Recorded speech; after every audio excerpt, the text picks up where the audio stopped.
بسم اللہ الرحمن الرحیم۔ السلام علیکم۔ آج ہم اس ویڈیو میں حضرت علی رضی اللہ تعالیٰ عنہ کے کچھ مشہور واقعات کا ذکر کریں گے، جسے سن کر آپ کا ایمان تازہ ہو جائے گا۔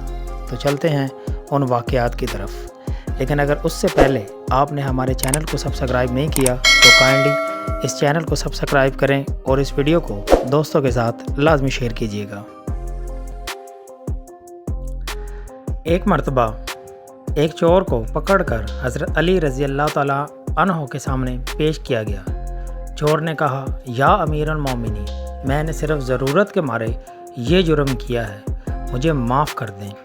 حضرت علی رضی اللہ تعالیٰ عنہ نے فرمایا، تمہاری ضرورت تمہارا مسئلہ ہے، لیکن تم نے دوسروں کا حق مارا ہے، قانون کے مطابق تمہیں سزا ملے گی۔ چور نے کہا، اگر آپ مجھے معاف کر دیں گے تو اللہ آپ کو معاف کرے گا۔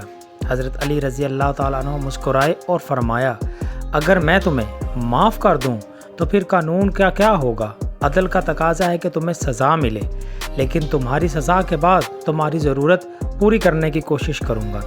چور کو سزا دی گئی، لیکن بعد میں حضرت علی نے اس کے لیے روزگار کا بندوبست کیا تاکہ وہ دوبارہ چوری کی طرف نہ جائے۔ اس واقعہ کے حوالے آپ کو دیے گئے ہیں، اگر آپ چیک کرنا چاہیں تو آپ چیک کر سکتے ہیں۔